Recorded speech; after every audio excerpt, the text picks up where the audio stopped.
Assalamualaikum warahmatullahi wabarakatuh. Perkenalkan nama saya Nurul Ahmad, NIM D02222036, kelas Informatika E.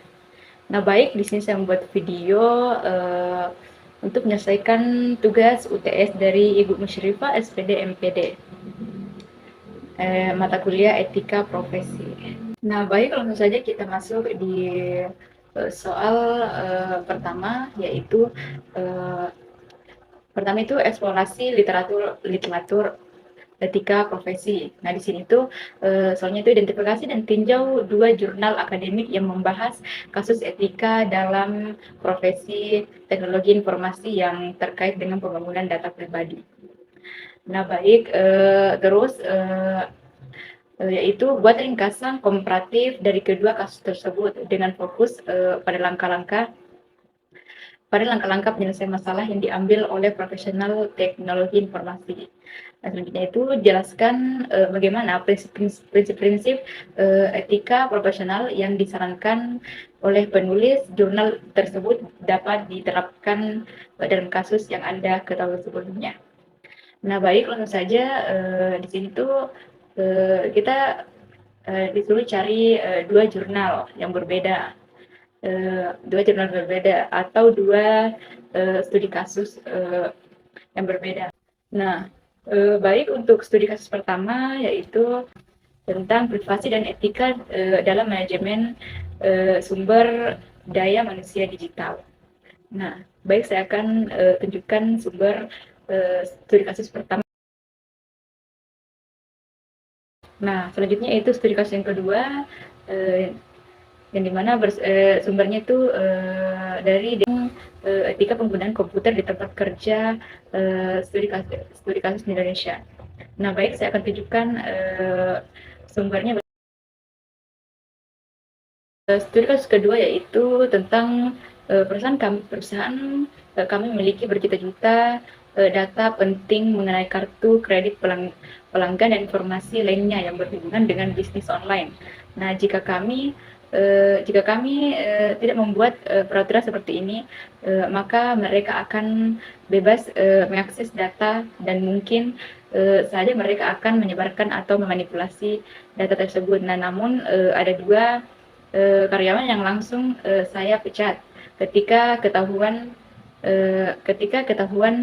membawa handphone ke dalam ruang kerja ini dan mencoloknya ke komputer. Nah, dalam pandangan saya, seketat apapun perusahaan membuat peraturan, ternyata masih ada saja karyawan yang melanggar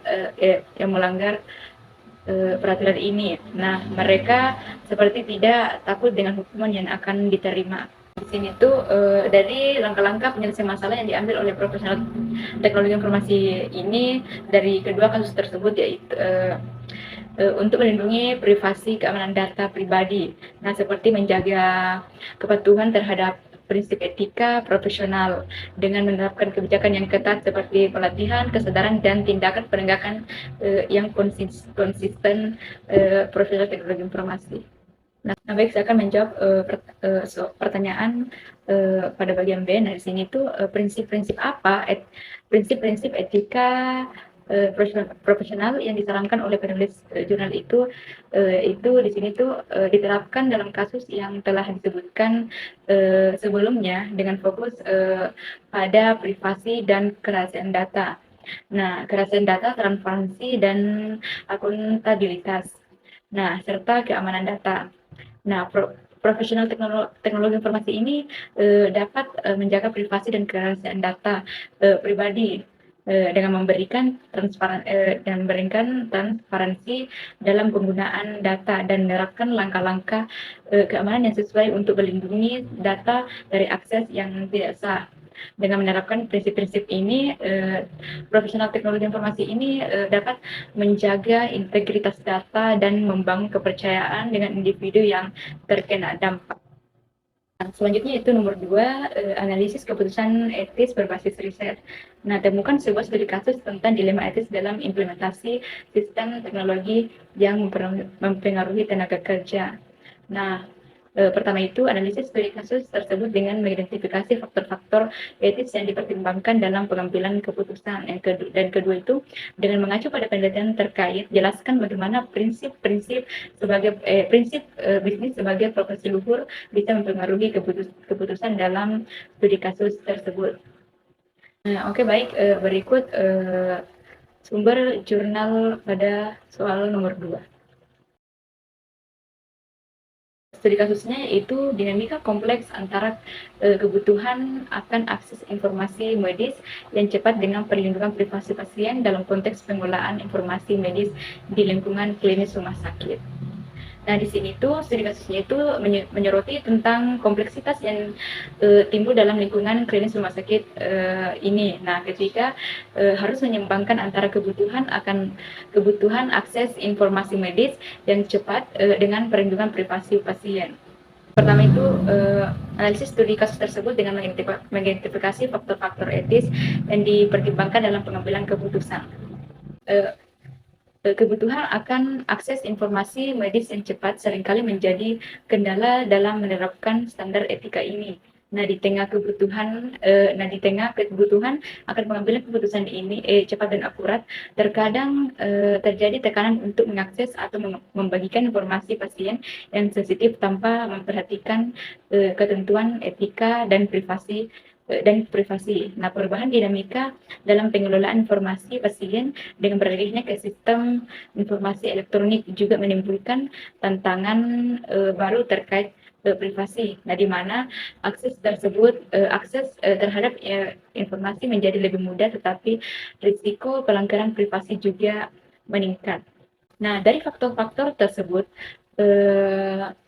dinyatakan bahwa dalam konteks ini kebutuhan akan akses informasi medis ini medis yang cepat harus sejalan dengan perlindungan privasi pasien. Nah, meskipun di sini tuh ada tekanan untuk mengakses informasi sensitif, di sini juga harus penting bagi tenaga medis untuk menghormati privasi pasien dan mematuhi etika dalam pengelolaan informasi medis.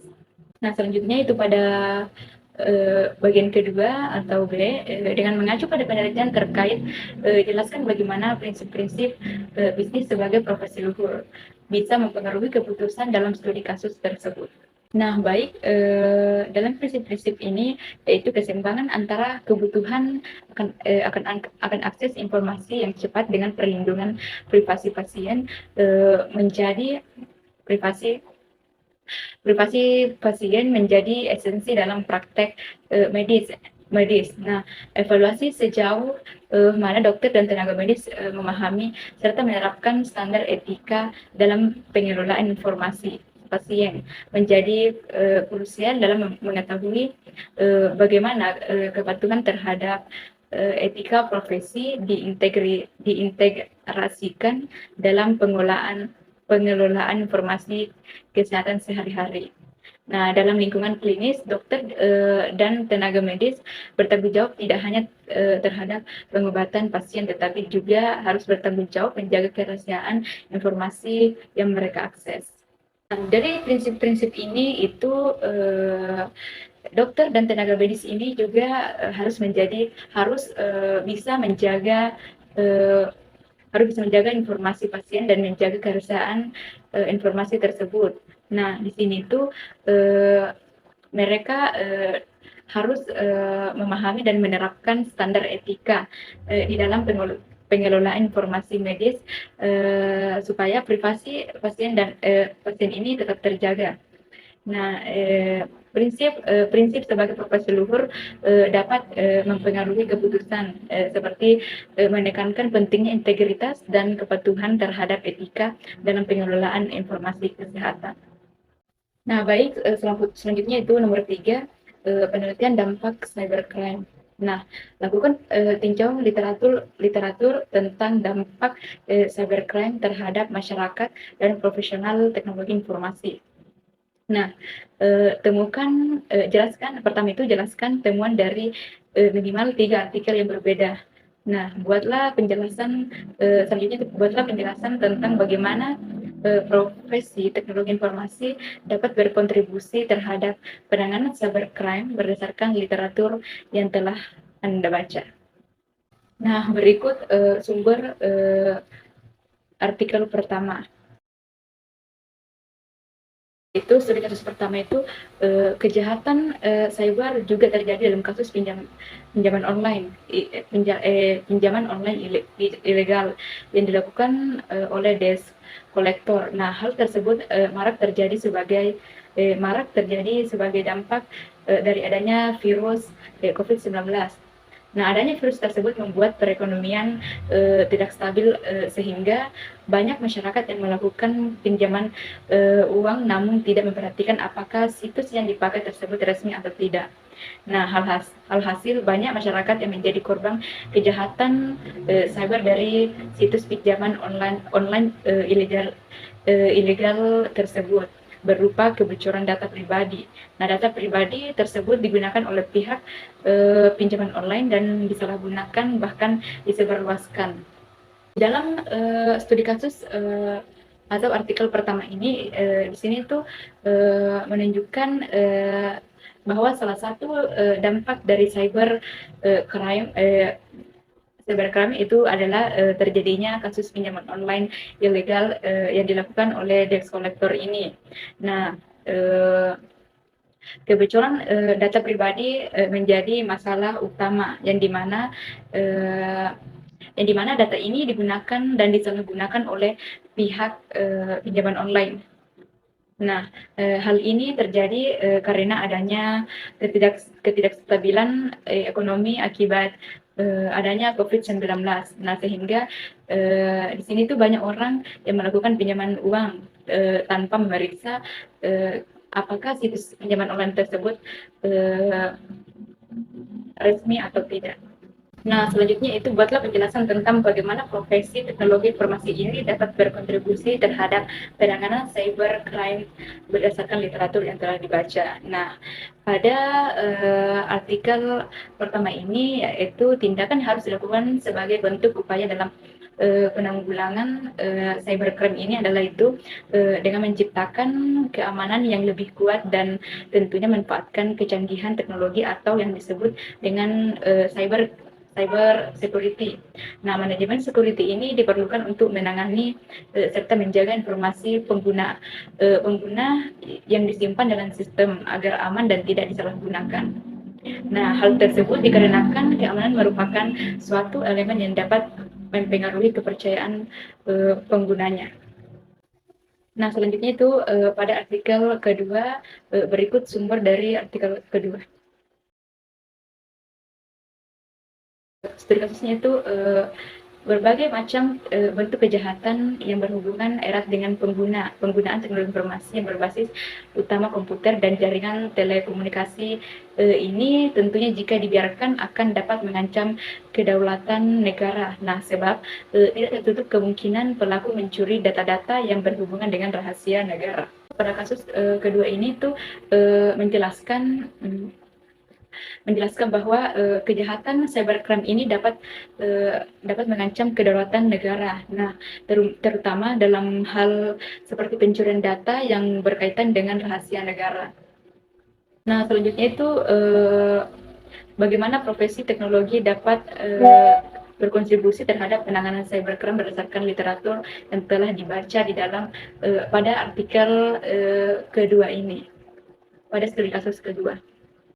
Dalam konteks kejahatan cyber ini maka ada pelaku yang melakukan kejahatan tersebut dalam bentuk individu ataupun juga secara berkelompok. Nah, pelaku yang melakukan kejahatan cyber akan berhadapan dengan aparat hukum yang ada.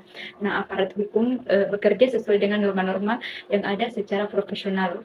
Nah, disinilah sebenarnya peran penegak hukum untuk memaksimalkan hukum untuk maksimal dalam melakukan penyidikan atas kejahatan yang terjadi dalam dunia maya. Nah, sehingga dapat memberantas kejahatan cyber terhadap di masyarakat. Nah, para pelaku yang melakukan cyber ini dapat dicegah dalam upaya menciptakan tatanan kehidupan sosial yang lebih teratur dan penuh kedamaian. Dalam penegakan hukum ini menjadi peran penting karena di dalam penanganan kejahatan cyber crime di dalam artikel ini juga menekankan bahwa aparat hukum di sini itu harus bekerja secara profesional dan sesuai dengan norma-norma yang ada untuk menyelidiki kejahatan cybercrime. Dengan demikian, dengan demikian penegakan hukum ini yang efektif dapat membantu memberantas kejahatan cybercrime dan menciptakan tatanan kehidupan sosial yang lebih aman dan teratur. Nah, selanjutnya itu artikel ketiga, berikut sumber dari artikel ketiga. Itu studi kasusnya itu yaitu tentang terlepas dari kesengajaan digital, kejahatan dunia maya cybercrime di Indonesia masih merajalela. Kasus ini yang paling sering terjadi yaitu pembobolan kartu kredit oleh para hacker hitam. Mereka dapat menggunakan kartu kredit orang lain untuk mendapatkan apapun yang mereka butuhkan, mulai dari berlian, rada laut, corporate software, komputer server, dan Harley Davidson. Nah, sehingga senjata. Nah, kejahatan tersebut bisa disebut juga sebagai credit card fraud atau carding. Nah, dalam kejahatan ini pemilik kartu kredit akan hilang uangnya karena orang lain menggunakan untuk berbelanja dengan mencuri rekening kartu kreditnya. Studi kasus ini itu di Indonesia ini kejahatan cyber crime yang sering terjadi adalah pembobolan kartu kredit oleh hacker hitam. Nah, di sini juga sebagai kredit di sini itu disebut sebagai credit card fraud atau carding. Nah, di dalam kejahatan ini orang ini yang menjadi korban kehilangan uang karena kartu kredit yang digunakan oleh orang lain untuk berbelanja secara online. Terus pada bagian B-nya itu, pada artikel ketiga ini itu berdasarkan kasus dan keadaan cybercrime yang berlangsung di Indonesia, bisa terlihat bahwa cybercrime melahirkan ancaman serius bagi Departemen Keamanan non-tradisional di Indonesia. Tradisional. Nah, di Indonesia ini kejahatan cyber crime juga itu merupakan salah satu kejahatan paling tinggi di dunia. Nah, istilah keamanan disebut sebagai kemampuan negara untuk mendeskripsikan konsep ancaman dan mengedepankan aspek militer dalam penyelesaiannya. Selanjutnya nomor 4, yaitu sintesis etika dan hukum dalam teknologi informasi. Nah, carilah artikel yang membahas tentang kelemahan etis dalam privasi dan perlindungan data. Nah, pertama itu analisis dan bandingkan pendekatan hukum dalam dua negara berbeda terhadap masalah yang sama. Nah, selanjutnya yang kedua itu dengan demikian merujuk pada artikel tersebut, jelaskan bagaimana Anda sebagai pemimpin teknologi informasi. Berikut sumber artikel pada nomor 4. Nah, baik, studi kasusnya itu di sini membahas tentang kebocoran data pribadi adalah masalah serius yang dapat menyebabkan kerugian finansial, identitas palsu, dan bahkan penyalahgunaan data yang lebih lanjut. Nah, pemerintah, perusahaan, dan individu perlu meningkatkan kesadaran tentang keamanan data dan mengambil langkah-langkah pencegahan yang tepat untuk melindungi data pribadi. Nah, penting untuk terus mengikuti berita terkini untuk memahami perkembangan terbaru tentang masalah keamanan data di Indonesia ataupun di negara manapun. Yang pertama itu bandingkan pendekatan hukum dalam dua negara yang berbeda. Nah, di sini tuh saya akan membandingkan antara negara Indonesia dan negara Korea Selatan. Di sini tuh pemerintah Indonesia harus memiliki tanggung jawab untuk menciptakan dan mengimplementasikan regulasi yang menandai dan efektif terkait data pribadi. Nah, pemerintah juga harus berperan aktif dalam memperlakukan peraturan yang tepat guna memberikan pendidikan dan kesadaran terkait hak privasi serta melakukan pengawasan dan penegakan hukum terhadap pelanggaran privasi data. Meskipun Indonesia telah memiliki rancangan undang-undang tentang perlindungan data pribadi, tetapi saat ini belum memiliki peraturan perundang-undangan yang secara khusus mengatur perlindungan data pribadi. Di dalam pemerintah Indonesia ini tanggung jawab pemerintah dalam menciptakan dan mengimplementasikan regulasi ini itu terkait data pribadi. Dan di sini itu mengemukakan bahwa pemerintah harus aktif dalam memberlakukan peraturan yang tepat. Nah, di sini itu guna memberikan pendidikan dan kesadaran terkait hak privasi. Nah, di sini juga itu dapat melakukan pengawasan dan penegakan hukum terhadap pelanggaran privasi data. Sedangkan di Korea Selatan, Undang-Undang Perlindungan Informasi Pribadi atau PIPA yang disahkan pada tahun 2011 adalah undang-undang di Korea Selatan mengatur perlindungan data pribadi demi keamanan informasi pribadi warga negara Korea Selatan yang mayoritas menggunakan internet. Korea Selatan ini juga telah mengembangkan urgensi legislatif dalam hal perlindungan privasi data. Pasal 3 PIPA 2011 menguraikan standar perlindungan data pribadi di Korea Selatan. Yang kedua itu pada nomor 4 ini, dengan demikian merujuk pada artikel tersebut, jelaskan bagaimana Anda sebagai pemimpin teknologi informasi. Baik, nah di sini tuh sebagai pemimpin teknologi informasi, saya akan mengambil pendekatan proaktif untuk menghadapi situasi serupa. Nah, pertama yaitu akan memastikan bahwa organisasi memiliki kebijakan dan prosedur yang ketat. Nah, di sini tuh terkait dengan perlindungan data pribadi, nah termasuk seperti enkripsi data, akses yang terbatas, dan penghapusan data yang tidak lagi diperlukan. Nah, selain itu di sini juga akan memperkuat pelatihan dan kesadaran karyawan tentang pentingnya privasi dan keamanan data. Nah, selanjutnya itu di sini juga bekerja sama dengan hukum internal untuk memastikan bahwa organisasi mematuhi semua peraturan dan undang-undang yang relevan terkait data privasi ini. Nah, jika ada kebocoran data yang terjadi, nah di sini saya akan segera mengambil langkah-langkah untuk mengidentifikasi sumbernya, memperbaiki kerentanan yang ada, dan memberi tahu pihak terkena dampak secara otoritas yang berwenang sesuai dengan ketentuan hukum yang berlaku. Nah, baik, selanjutnya yaitu nomor 5, yaitu studi literatur. Nah, profesi luhur dalam teknologi informasi. Nah, di sini tuh review literatur yang menggambarkan konsep profesi luhur dalam konteks teknologi informasi dan bisnis. Nah, pertanyaan itu pertama, identifikasi dan jelaskan 2 studi kasus dari literatur yang mencerminkan konsep tersebut dalam praktik bisnis.